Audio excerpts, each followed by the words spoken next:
lillahi ha jettoɗen to seren ɓe hoolaɓe ɓur e guna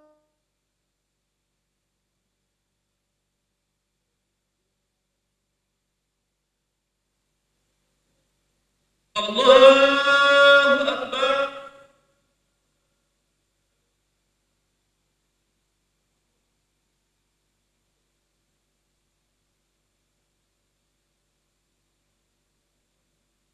ربنا ولك الحمد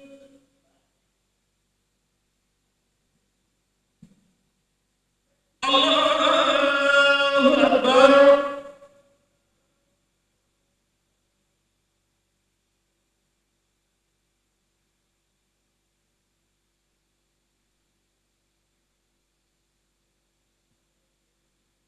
الله أكبر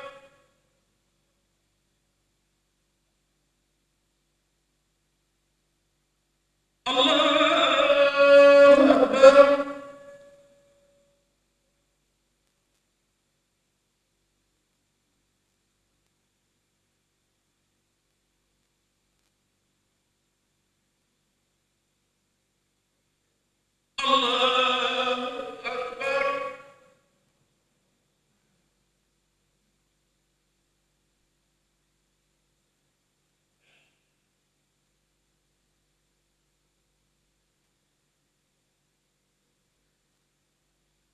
الله أكبر الله أكبر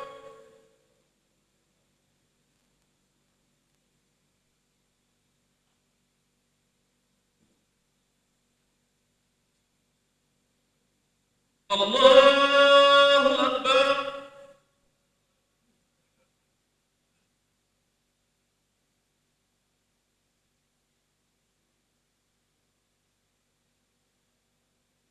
ربنا ولك الحمد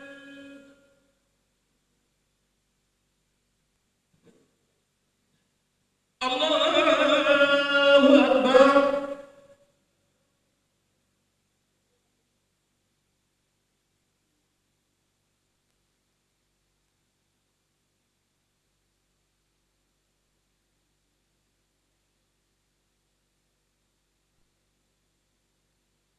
الله أكبر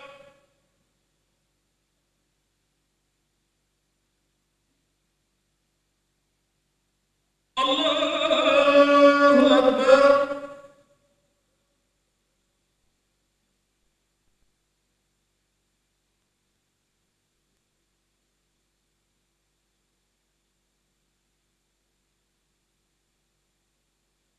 الله أكبر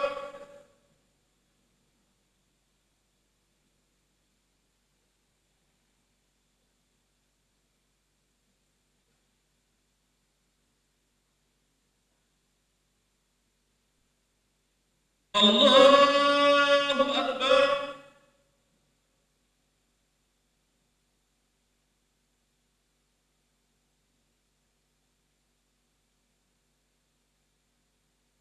ربنا ولك الحمد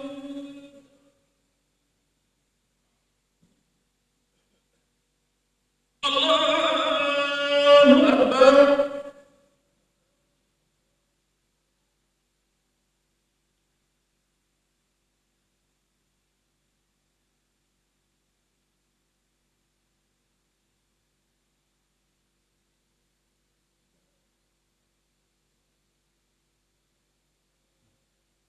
الله أكبر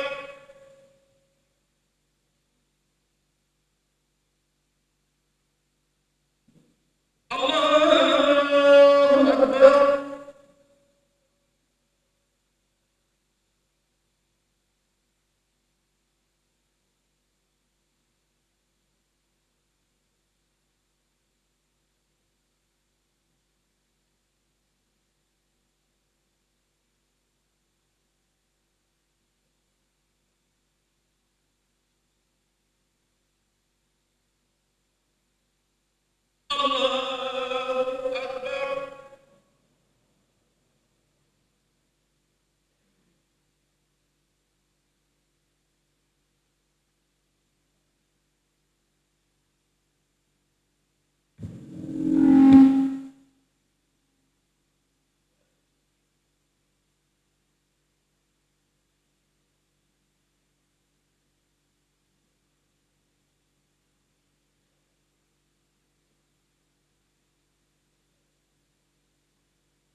السلام عليكم.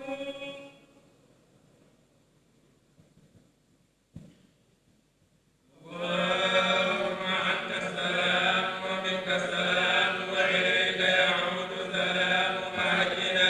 ربنا بالسلام وأدخلنا الجنة دارك دار السلام تبارك ربنا وتعاليت يا ذا الجلال والإكرام. اللهم صل على سيدنا محمد الفاتح لما أغلق والخاتم لما سبق ناصر الحق بالحق والهادي إلى صراطك المستقيم وعلى آله حق قدره ومقداره العظيم. اللهم صل على سيدنا محمد الفاتح لما أغلق والخاتم لما سبق ناصر الحق بالحق والهادي إلى صراطك المستقيم وعلى آله حق قدره ومقداره العظيم. اللهم صل على سيدنا محمد الفاتح لما أغلق والخاتم لما سبق ناصر الحق بالحق والهادي إلى صراطك المستقيم وعلى آله Hold on, Ojet.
Hey. Adirto.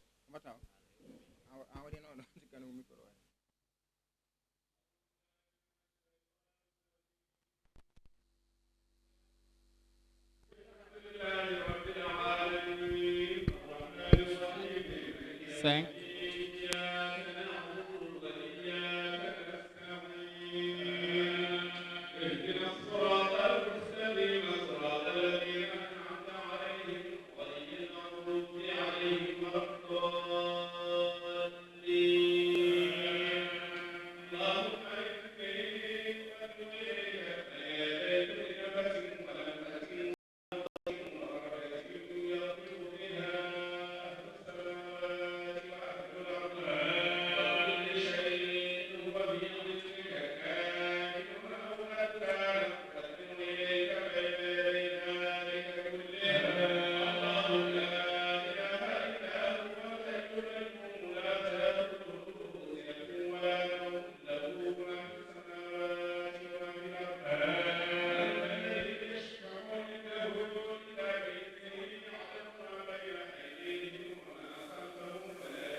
Telephone.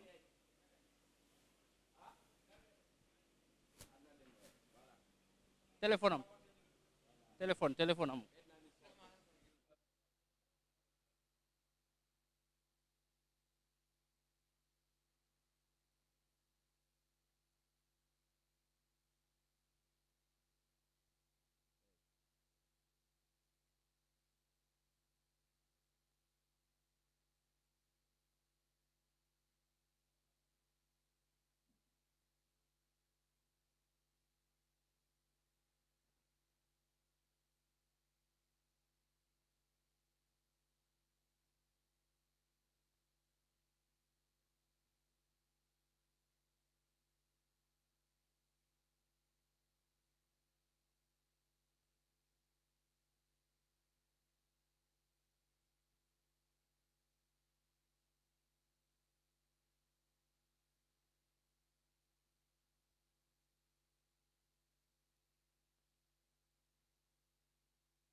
rewindiɓe yaw télévision Daka TV tawi ko guɗine cuppito e nder Daka mo Medina Gounass tawi ko Daka édition 2025 eɗen gandi gonɗen koye ñalawma aljuma yawmul aljuma so tawi mi ñalawma aljuma eɗen gandi ko julɓe immoriɓe nokkuji ɗi kala arɓe tawede ɗo eɗen gandi ceerno men Khalifa o woni ceerno Elhaji Amadou Tidiane Ba Khalifa teddumo Medina Gounass omo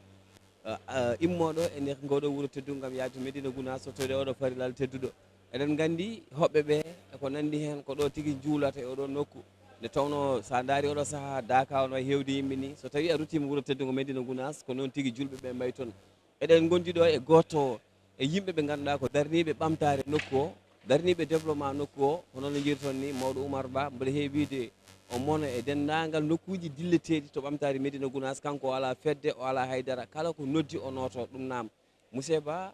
calmina bandiraɓe mbeɗa andi hayso tawi wonko jiɗɗa haalde ko heewi kono mbiɗa mbima Massa calmina bandiraɓe alaji min mbiyete Massa inchallah yimɓe foof kadi mbiya dental ngal Massa nam e cyber attaque mbaɗaɗo hanki nam ɗum ɗon so tawi koye lieu de guerre wiyete koye cyber attaque woni ko ganduɗa hay Russie jogui ko armé mum waɗoɓe ɓe e ittoɓe hanke ko ɗum Daka TV heeɓi machallah cyber attaque hewɓe noon mbawi wiide tan ko pirate ko waɗa supprimé kono wiyete ko cyber attaque alaji yettere Allah ko ceerno tan mbaɗanten no idinɗen wiide ni ko ceerno tan mbaɗanten wadde noon hande eɗen e 34 degré ɗo e Daka mo Madina Gounass en goɗɗani maayo ngo alaji guira hanki hendu ne woodi seeɗa ina wifa ina ɓuuɓi seeɗa ko yettere Allah noon en keeɓi appel haɓɓi partout e monde he surtout yimɓeɓe jabtima noddango ɓe keeɗima eɓe keeyi eɓe kaala hen holno gueɗe ɗe mbawi yarude alaji ko dari caggal men ɗo ko sami ko comme no ambulance ni comme no sapeur pompier kañumne ko sa heeɓi urgence nodda ko 115 noddirte sapeur pompier kadi numéro ji mum ne woodi gendarme numéro mum ne woodi eɗen jara noon service aji tawroraɓe ɗo e Daka ɓe en jii golle mabɓe joɗɗe payodir wadde noon ha joni Daka TV sur l'événement Daka TV e hakkude golle ɗe ɗum noon eɗen bismi dental ngal eɗen bismi golle ɗe no fewi ko ceerno tan gollante alaji non ɗon o woni capitaine Oumar Dado Ba Daka TV ko kala événement l'islam ko ceerno gollante ko dental ngal gollante no wiyon ni hanki eɗen gandi télévision Daka TV ene fonno arde sanga takkusan o no heewi wade ni waɗat mon yewtere takkusan caali Daka Moussa Sall en calminima o passage ay ko ɗum woni Medina Gounass ɗum tan mami artuɗo gonnomi ɗo ɗum woni Medina Gounass a jaram baba mi weltima Medina Gounass ko ni kala ko noddi notoɗen hen ay Moussa Sall o mon Dakar Bob toppiti juma ka o mon ɗo e hellifaɓe aɗan to e hellifaɓe joni joni ka ɓurtuɗo tinima tan jeyɗa hen sa paari ka ɓortoɗo wutte fondation mi watta mi itta média o mi watta goɗɗum mi machallah yaha kadi mi waɗa sécurité anne kadi alaji wonto min tawma e golle joɗɗe machallah wadde noon eɗen jaara service aji ɗi no mbimi ni sapeur pompier min surtout golle beltima e maɓɓe moon joɗɗo voilà docteur eɓe min beltima e Voilà, moon voilà. sami ɗum hewan ɗum yiyede en beltima e maɓɓe e kamɓe foof Moussa Sall mataw hande bottari ndi koko fayi mbaɗanɗa yimɓe a jaara kadi dental ngal ne jarma no fewi alhamdulillah rabbil alamin Nder nde ngeen wonno def ko kontaan nañ bu golle baax. dental ngal fof machallah yettude Allah ko hoɓɓe ceerno ko hoɓɓe dental ngal kadi ceerno ala ko jogui sona sukaɓe madinaɓe kañum goni soldateɓe makko goni foof ono ɗo ɗon keedi banggue gane aduna fof nan daara yimɓe kadi minen min keeda banggue waño yimɓeɓe fof so gaari ñaama ha kara jara ha ɗum ɗita eywa ko noon woni no Allah nawrata golde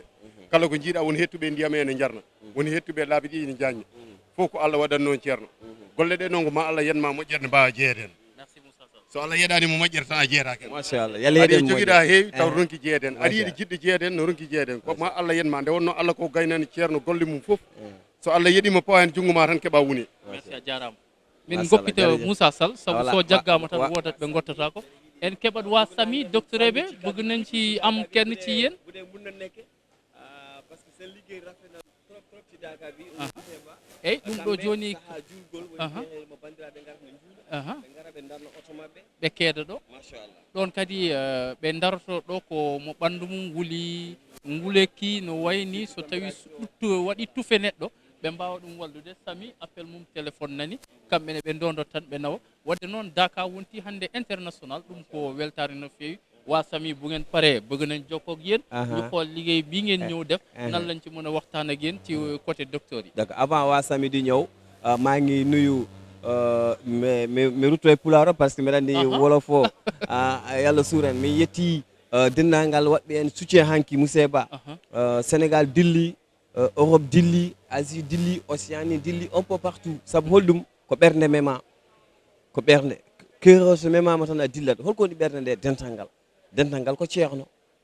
e wallitiɓe mum Dakar TV nde sosa 2019 ala objectif woni fandare wonde so wona développement e ɗalle ceerno ɗum saabi kala ko ari ko wallude hande to jaareten ɗo en mbaɗi en gudditi site mo ganduɗa wiyete ko Dakar TV officiel mo ganduɗa hande ɗo e 22 heures ma wattu wadde divisé en direct puɗɗirɗen golle men balɗe ɗiɗi keddiɗe saabu eɗen keddora samedi o e dimanche o cérémonie o wonete ko lundi donc golle ɗe ene mbawi wiide ko ɓuuri hewde ko heddi ko ɗeɗon balɗe ɗum noon Dakar TV ma ar wasami content nani trop sen liggéey yenen gi en direct sur télévision Dakar TV dama leen di bàyyi ak doyen monsieur Oumar Ba mo laaj leen tuuti nag si liggéey bi jërë ngeen jëf ñu ngi kontaan ci yéen bu ñu leen gisee bu ñu mënee romb Ouest Foire gis sami gis seen liggéey bi ngeen di def ci Sénégal kontaante la ci ñun léegi télévision Dakar TV bi mooy télévision officielle boo xam ni mën nañu wax télé sëriñ bi télé dental bi télé Dakar bi nit ñi dañ koy xaar démb nag dañoo jotoon benn cyber attaque mooy télé bi supprimé YouTube bi yàqu et cetera yàlla def nag ci ñaanu kilifa bi lépp ñëwaat ci jàmm léegi nag ñu continuer liggéey bi ñu enregistré sami seen liggéey taxawaay bi ñëw bi yëg-yëg Dakar bi ba ñu mën a wàccee leen sur le terrain ngeen ñëwal ñu ci salaamaaleykum maa ngi nuyu ñëpp di ziare ñëpp voilà di rafetlu seen liggéey yéen itam voilà boo gisee ñun ñu ñëw fi yaakaar naa ñëpp xam nañ SAMU moom mooy service d'assistance médicale d'urgence dañoo ñëw fi def couverture médicale ci Dakar bi waaw ñu ngi basé wu centre de santé Médina Gounass léegi nag au moment du période ñu ne xaaral ñëw barkeelu tamit voilà en même temps voilà nit ñi war nañoo xam notre rôle ce qui nous amène ici nii voilà c'est de couvrir les urgences dans comment dirais-je c'est de couvrir les urgences voilà dans l'événement très bien voilà c'est ça jërë ngeen jëf kontaan nañ ci bu ci docteur yi mu ne dool beneen wàll xam naa ni lépp docteur la mais dañuy gis tenue bi différence bleu bi bleu clair bi moom it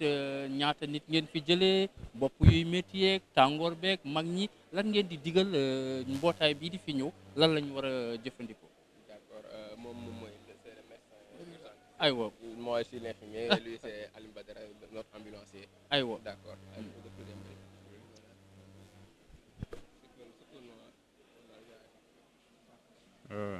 D'accord. Merci beaucoup. Merci de nous avoir donné la parole pour vous expliquer ce que nous sommes en train de faire ici. C'est l'équipe du SAMI national. L'équipe du SAMI national. Comme vous le savez, le SAMI est au cœur de toutes les activités au Sénégal. Partout où il y a rassemblement, partout où il y a le besoin, le SAMI est toujours présent. Donc c'est dans ce cadre que nous sommes là pour assurer la prise en charge de toutes les urgences qui vont se présenter au niveau de cette activité. Voilà. Donc nous sommes là dans ce cadre. C'est pour rassurer la population et aussi assurer la prise en charge des urgences telles qu'elles soient. Merci beaucoup. Très bien. On sait que SAMU, c'est international. Vous, c'est quelle nationalité? Et vous nous permettre de donner le nom. Et SAMU, tout le monde voit SAMU partout, international. Quel est votre rôle sur le terrain, etc. Merci beaucoup. Merci de cette question. Effectivement, le SAMI est national, il est aussi international. Moi, c'est Dr Dembélé. Je suis là pour le SAMI. Je suis de nationalité malienne, mais aujourd'hui, je suis au niveau du SAMI. Donc, comme vous le dites, le SAMI, c'est vraiment au cœur des urgences. C'est tout ce qui est urgent. Tout ce qui est urgent, donc le SAMI est là. Donc, il s'agit de la prise en charge depuis le lieu d'un accident, par exemple. S'il y a un accident, le SAMI est là pour conditionner le patient, le mettre dans les conditions optimales de transport pour qu'il puisse atteindre un hôpital sans problème. Voilà. En fait, le SAMI, c'est l'hôpital qui va vers le malade. Dans certaines conditions, auparavant, c'était le malade qui va vers l'hôpital, mais vraiment, l'optique du SAMI, c'est l'hôpital qui va vers le malade. Donc, nous avons une ambulance Donc, qui est... si je comprends, là, c'est l'hôpital qui est là. Oui, c'est l'hôpital qui est là. C'est l'hôpital qui est là, qui est là à la disposition du malade. Très bien. Donc, c'est une ambulance qui est là, qui est vraiment équipée, qui contient vraiment les mêmes équipements que vous avez à l'hôpital. Donc, c'est une ambulance qui est très bien équipée, qui nous permet vraiment de faire la prise en charge des urgences, vraiment une bonne prise en charge avant de faire un mouvement vers un hôpital. Merci. Voilà, merci beaucoup. Merci, Djeridjef. Tu as eu un PAMI, 15-15, c'est appel gratuit. Oui, comme vous le savez, le SAMI, c'est le 15-15. 15-15, c'est un numéro qui est gratuit et qui est disponible sur toute l'étendue du territoire sénégalais. Très bien. Et comme vous le savez, à Dakar, nous avons une base. Vous avez des personnes qui sont là. Il y a une équipe qui est là. Il y a une équipe qui est là, une équipe de permanence qui reçoit tous les appels venant de partout, qui traite les appels et qui passe ces appels aussi à un médecin qui est sur place aussi. Il y a un médecin aussi qui est sur place à la base, qui traite les appels et qui décide de quoi faire en cas d'urgence. Voilà, merci beaucoup. Merci. Donc c'est vraiment un numéro qui est tout le temps disponible, le 15-15, disponible sur toute l'étendue du territoire du Sénégal. Merci. C'est bon? Content de ba cérémonie bi lundi bi inchallah antenne bi yéena ko moom télé bi télé dental. Dès que vous voulez faire quelque chose, quelques publicités ou quelques annonces, vous pouvez passer sur l'antenne de Dakar TV. On verra qu'est-ce qu'on peut faire pour vous. Merci à vous. Voilà. Monsieur Ba, caméraman wi eden bawi yadude ses. Yewen nadde Thialiki nde tawno oɗo saha mawɓe ɓe nana less Thialiki aɗa andi hanki en puɗɗinoma artude e ɓame on dañi en 1962 mbeɗa andi Oumar Touré omo wawi nannude julgol ngol tan oɗo saha so tawi omo heeɗi en o nanna julgol ngol mbeɗa andi bandiraɓe hewɓe nan ɗum padato toon heddi ko mbawi continde waktu o machallah waktu julgol Oumar Tokoso ko formaɗo Oumar Ba Tokoso koye formation o woni kanko ne mbanto koye solidarité o jeeyete après un jour viendra. Machallah. Merci monsieur. Merci ɗum noon en calmini no kemi wiide ni rewindiɓe ɓe seŋiɓe ɓe ko kamɓe ɓuuri tampude c'est vrai hanki sa memama a dillat kono noon wonɓe ganduɗa ngala haaju ñamata yarta so wona jeeɓa julgol takosan ha wasifo ha futuro ha ɗum gasa machallah woni hanki ɓe keɓani ɗum hakkillaji mabɓe jiiɓi ɓe mbawi en noddude kalɗenɓe noon ko won pirotas mo ganduɗa naati hen ɓe mbaɗi ɗum pirate compte hande bonɓe ɓe baggoniyankoɓe noon mbiratanɓe ala to ɓe mbawi rewde saabu dental pongal ni télévision poɗɗo ni mo ganduɗa waɗa créé ko en 2019 ene waɗa divisé golle dental ngal julɓe ne belto saabu hanki min ma gontuno giccu ɗon en ala to jaadani e Fouta ɓe wadde galleji diine ɗi ko ceerno Seydi Alhaji Mouhammad Saydou radiallahu taala anhu ko yinno gurdam makko fof koye woni e communication Moussé Ba ko on télé woni bonnaɗo hanki kono en jettiri ɗum Allah noon eɗen belti hen nde tawno ari ko wallude ari ko jertinde Moussé Ba alaji ko ɗum mbiyatmi mbimi mataw wiyete ko cybercriminalité tan min ko ɗon tan mbawmi wiide beele mi wawa ɗum ɗon yettade hanki en jii Moussé Ki memi dental ngal en jii dental ngal yimɓeɓe no mbaɗiri répondre e partout so tawi an enen tan wonɓe hen ɓe so tawi ke en plus de 108 moni foof téléphone ma keɓa plus des groupes et tout ça aɗa andi wadde réaction yimɓeɓe e dow Dakar TV ko heɓa ko eɗen mbaɗa félicité yimɓeɓe ndekete ne mbaɗanno suivre neɗɗo ndekete wonko yawata tawa noon woɗɓe jawata ɗum ɗo won yinnoɓe heɓde ko Dakar TV heeɓi ko ko yeɓate ko et cetera kono alhamdulillah hanki en jii golle ɗe no bonnira tigi ɗum noon wadde nden mbiyanɓe tan yooɓe jaaye compte o woni Dakar TV officiel moɓe gone yebde men ɗo ko oɗo tigi ɓe mbawata wadde abonné beela dañen 2 millions walla 3 millions abonné ko toon paaɗen saabu en mbiyani 10 000 abonné en mbiyani 100 000 abonné ala ko 1 million walla 2 millions abonné Moussé Ba ko ɗum cohli en saabu dental ngal mbiɗa sikki walla mbaɗa yennal ngal ɓuuri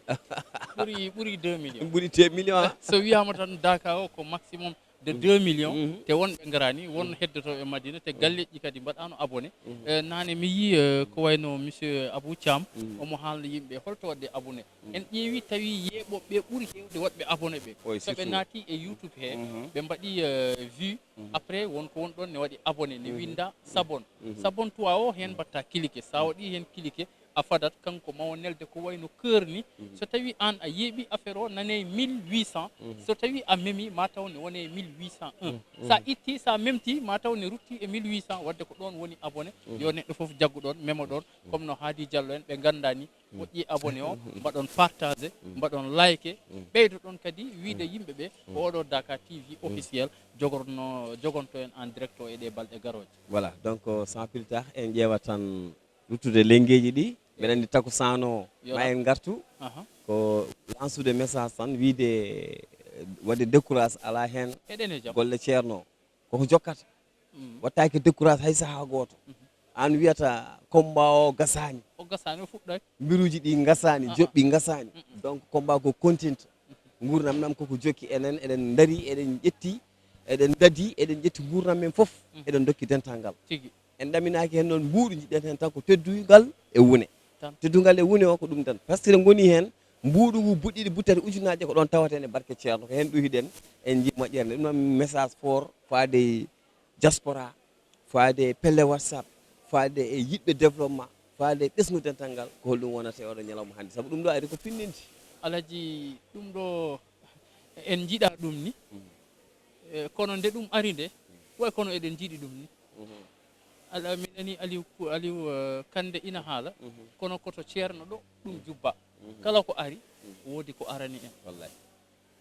o deƴƴa wadde kala ko ɗum ɗo wonko are wonko arani en wonko ari findinirde en te ɗum ɗo woni neɗɗo jogo autonome hoore mum gongol ɗum heɓatama no mbimami nane ni cybercriminalité walla cyber attaque Russie jogani ɗum ko no jogori arme jaho guerre ni ko noon o jogori yimɓe mum o mofti ha heewi ha pari noon o jogui kadi fewnoɓe so waɗama so yanama ha pari o jogui fewnoɓe wadde noon o jogui ko bonnoɓe o jogui ko fewnoɓe enenne janggo Dakar TV jogoto mbaɗowo protégé site o mbaɗowo protégé e golle ɗe to yarata wadde noon eɗen era dental ngal nde ɓe mbatta partagé ɓe mbaɗa like ɓe mbaɗa abonné ɗum noon enen mbiɗa andi en nattoytu e hokkirgol ndiyam ɗam saabu aɗa andi ke en ɓortotoɓe teni o sa yi base hellifaɓe déjà ko parɗo eɗen mbaɗaɓe kadi toon to groupe WhatsApp to félicité groupe aji WhatsApp ɗi foof eɗen mbaɗaɓe félicité e darnene maɓɓe ɓe darima hen mbaɗi partage saabu ko toon waɗirte partage par ce que haji alaji so tawi wondi affaire o defa woodi to nokkete wooda to jubira wadde koye groupe aji WhatsApp ɗi ɗum rewi eɗen jaraɓe kamɓe foof eɗen jaraɓe machallah tigui Moussé Ba a jarama no fewi mbima yallah sellin doole en jetti dendagal bandiraɓe tedduɓe wonɓe darde men ɗo e Dakar mo Medina Gounass e oɗo ñalawma aljuma hande o caggal nde julɗen ɗo tisuba ciften bandiraɓe hono ceerno men Halifo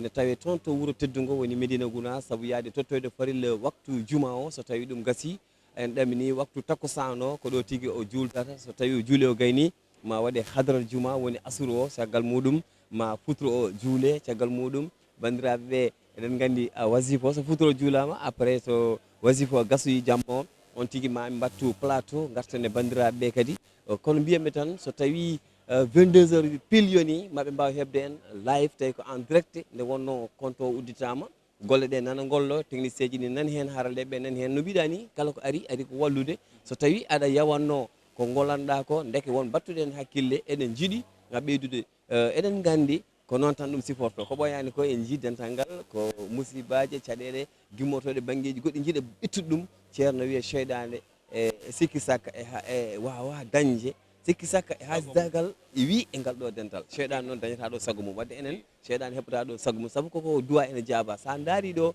immiɓe nokkuji certuɗi guine nanɗo woni laafa guine mali nanɗo ɓondu nanɗo ulñanɗo sous région foof nanɗo wadde mbiyen hay